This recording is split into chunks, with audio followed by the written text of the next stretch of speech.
Hello students, welcome to Pooja teachers guild.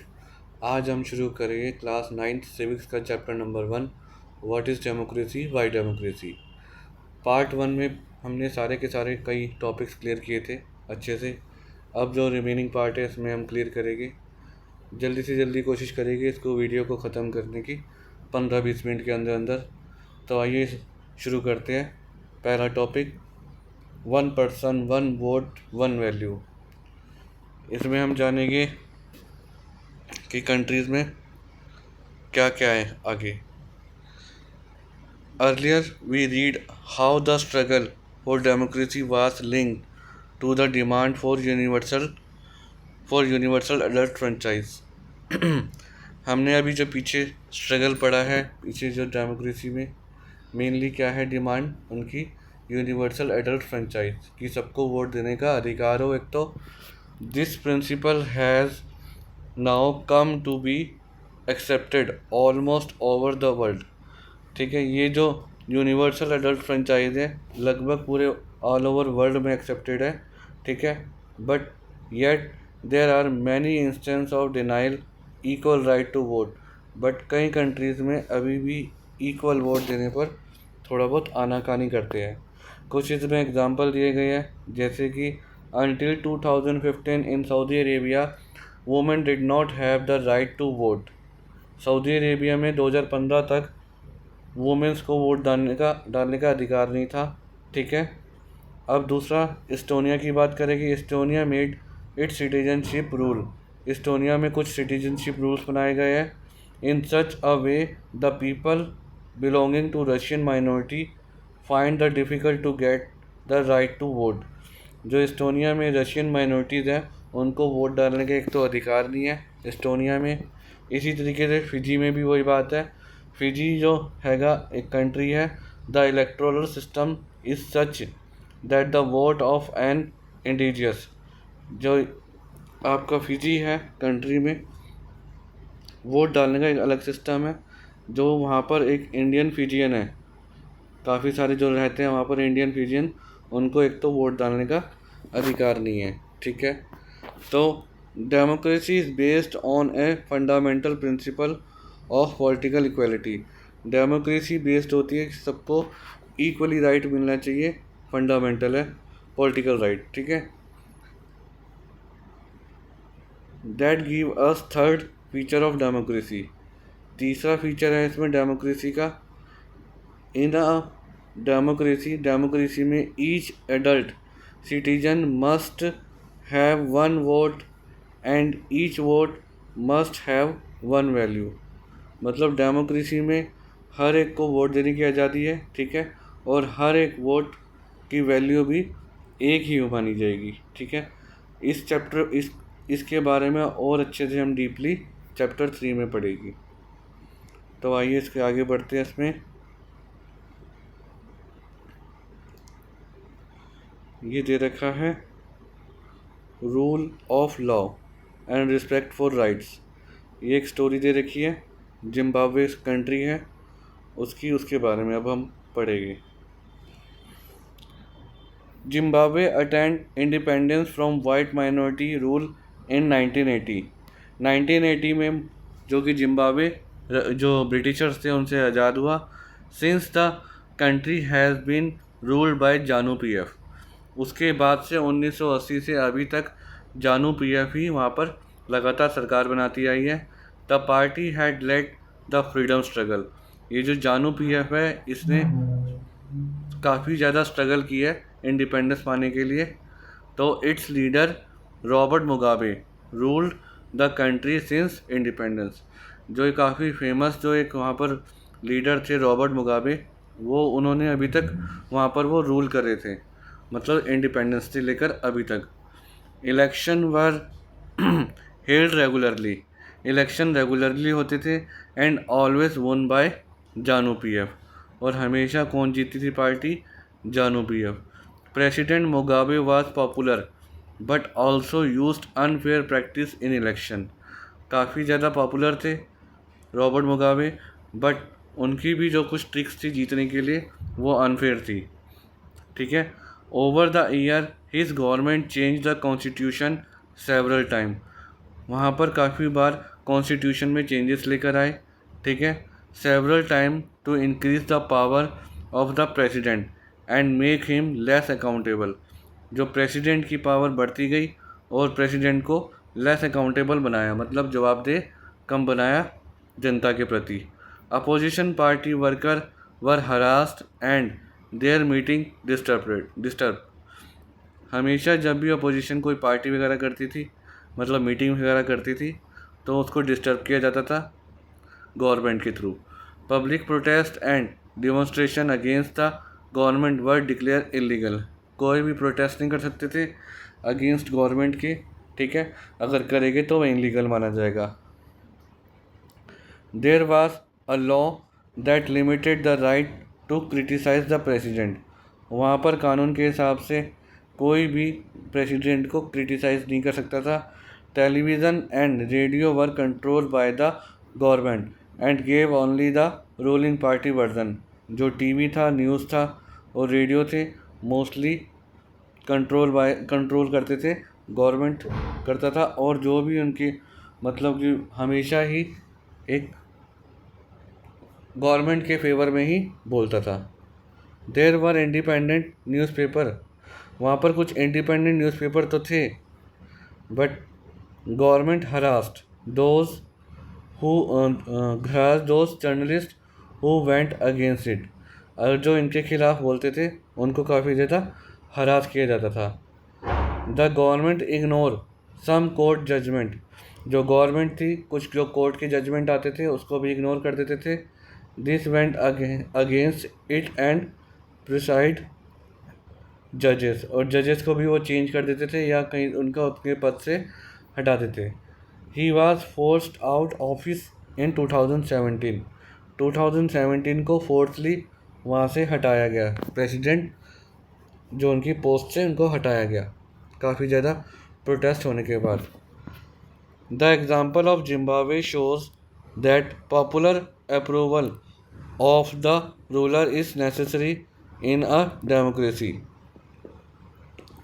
Example बताया गया Zimbabwe में कि पॉपुलर कोई भी रूलर मतलब ज़रूरी होता है एक डेमोक्रेसी में, but it is not sufficient. But ये ज़्यादा भी ज़रूरी नहीं है एक तरीके से।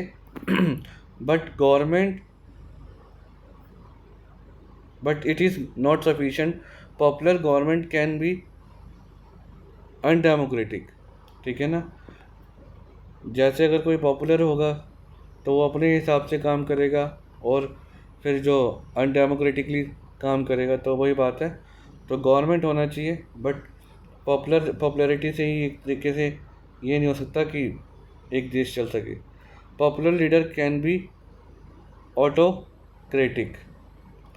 If we wish to access a democracy, it is important to look at the election। अगर हम देखेंगे डेमोक्रेसी की तरफ तो उस डेमोक्रेसी में इलेक्शन बहुत इम्पोर्टेंट है, ठीक है। But it is equally important to look before and after the election. But election से पहले और इलेक्शन के बाद देखना भी बहुत ज़रूरी है। There should be sufficient room for normal political activities including political opposition.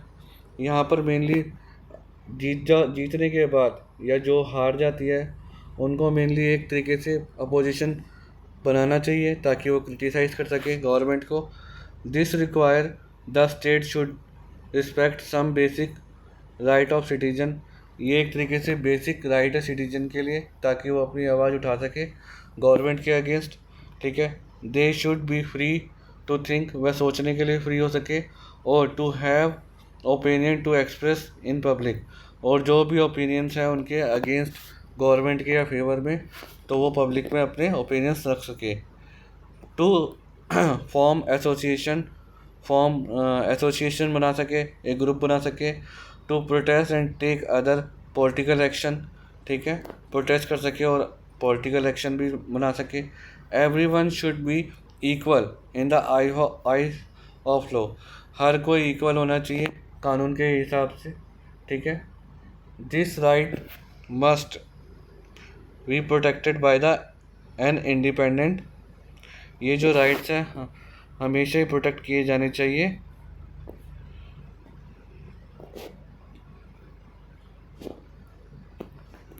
Judiciary hose order are ओबे, और जो जुडिशरी है उसके ऑर्डर को हमेशा ही मानना चाहिए बाय एवरीवन, सबके द्वारा। जैसे कि रॉबर्ट मुगाबे जो था वो कभी भी जुडिशरी के फैसलों को नहीं मानता था। We shall read more about this right in chapter 5, इसके बारे में हम डीपली चैप्टर 5 में पढ़ेंगे, ठीक है। Similarly there are some condition that apply to the way a government in run after the election, इसी तरीके से हम आफ्टर जो इलेक्शन होते हैं उस पर ध्यान देना चाहिए हमें। अ democratic government can not do watt ever it like, जो गवर्नमेंट चुनने के बाद ऐसा नहीं होना चाहिए कि वो कुछ भी कर सकती है, simply because it has won the election. It has to respect some basic rule, उसको रिस्पेक्ट करना चाहिए बेसिक रूल्स का लोगों के। In particular it has respect some guarantees to the minorities, और साथ में जो माइनॉरिटीज़ होती हैं उनको भी संभाल के रखना चाहिए, ठीक है। Every major decision has to go through a series of consultation, कोई भी अगर डिसीजन लेना चाहिए तो किसी से कंसल्टेशन के थ्रू ही लेना चाहिए। Every office bearer has certain right and responsibilities assigned by the constitution and the law, कानून के हिसाब से जो भी जीतता है, जो रिस्पॉन्सिबिलिटीज़ है, ठीक है, वो अच्छे से निभानी चाहिए इनको, ठीक है। Each of this is accountable not only the people but also other independent officials, हर एक को अकाउंटेबल होना चाहिए लोगों से, ठीक है। We shall read more about 4 chapter, इस चैप्टर्स 4 में और ज़्यादा डीपली हम पढ़ेंगे। Both this expect give us fourth, अब फोर्थ हमें फीचर दिया है इसमें, a democratic government rule within the limit set by the constitution, एक किसी गवर्नमेंट रूल को यानी कि सरकार को कॉन्स्टिट्यूशन कानून के हिसाब से ही, कॉन्स्टिट्यूशनल कानून के हिसाब से ही काम करना चाहिए और सिटीजन के राइट को भी संभाल के रखना चाहिए। तो ये यहाँ तक हम पहुँच गए। तो अब ये एक डेफिनेशन है इसकी डेमोक्रेसी की, जो हमने पीछे पढ़ा भी था, ठीक है, ये हमें क्लियर है।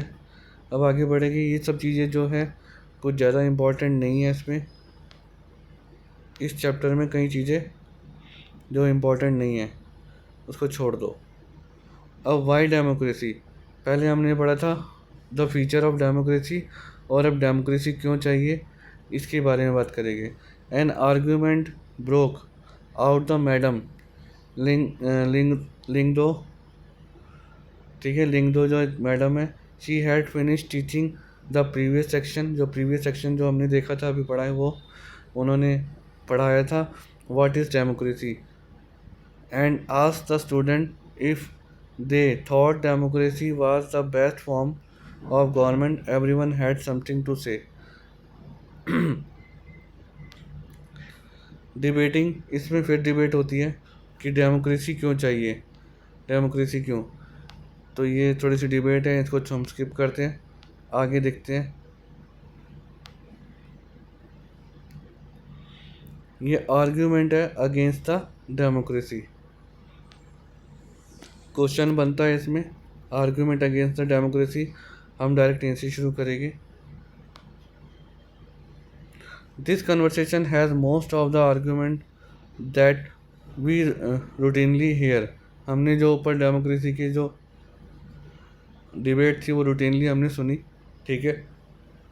जो उसके अगेंस्ट थे कुछ चीज़ें उन्होंने बताई हैं, जैसे कि leader keep changing in a democracy, this lead to instability, इसकी वजह से देश में इंस्टेबिलिटी आती है अगर बार बार लीडर को चेंज करते हैं हम तो, ठीक है। Democracy is all about political competition and power play, democracy में जो पॉलिटिकल कंपटीशन मतलब जो इलेक्शन होते हैं वो सिर्फ पावर प्ले होता है, कभी ये हारता है, कभी दूसरा जीतता है, कभी पहला हारता है, कभी तीसरा जीतता है, तो ये पावर प्ले होता है, मतलब दूसरों के आगे दूसरे के पास पावर ही जाती रहती है, और there is no scope for morality, आगे इसका कोई भी स्कोप नहीं होता। So many people have to be consulted in a democracy that it lead to delay, अब कहीं जो काम होते हैं हमेशा देरी से होते हैं, डेमोक्रेसी में। Elected leader do not know the best interest of the people. जो इलेक्टेड लीडर्स होते हैं उनको पता ही नहीं होता कि लोगों को एक्चुअल में चाहिए क्या। It lead the bad decision, और वो हमेशा डिसीजन जो उनके बैड होते हैं। Democracy lead to corruption for it is the based on electoral competition.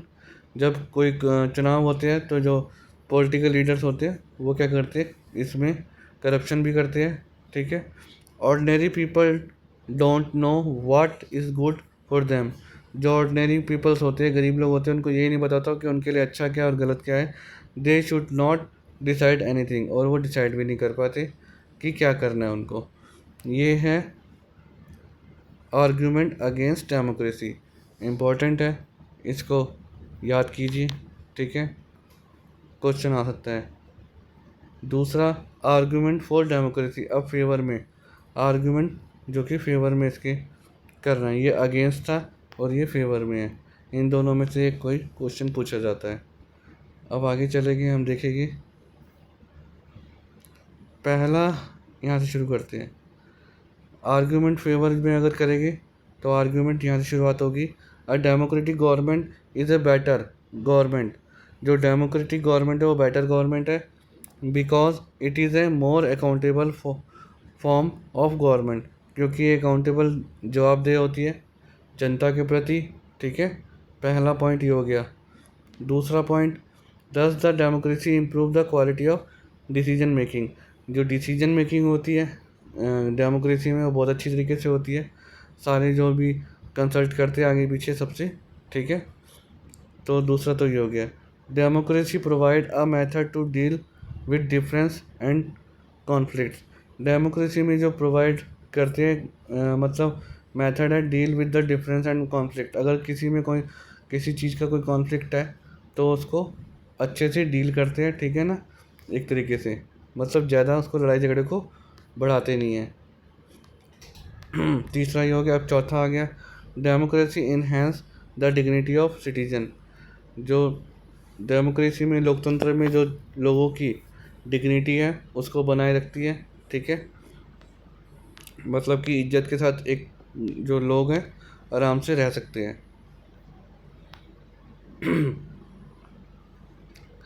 एक फाइनली दे रखा है, the better democracy is the better than other of the government because it allow us to correct its own mistake, ठीक है। सबसे बढ़िया जो है मतलब फॉर्म है गवर्नमेंट की वो है डेमोक्रेसी में गवर्नमेंट, ठीक है, डेमोक्रेटिक गवर्नमेंट, बिकॉज ये हमें अपनी जो गलती होती है सुधारने का मौका देती है। बट जो डिक्टेटर और मोनार्की में ऐसा कुछ नहीं होता। तो लगभग हमने इस चैप्टर को कंप्लीट कर लिया है। बस यही सारी चीज़ें जो मैंने इसमें बताई है वही सारी इसमें इम्पॉर्टेंट है, और कुछ आगे एक्स्ट्रा नहीं है। ये सब चीज़ें क्वेश्चन में नहीं पूछी जाती है। बाकी आई होप आपको ये सारी की चीज़ें समझ आई होगी, और समझ आई तो प्लीज़ वीडियो को लाइक कीजिए, चैनल को सब्सक्राइब कीजिए। मिलते हैं आपके साथ एक नई वीडियो में। Thank you.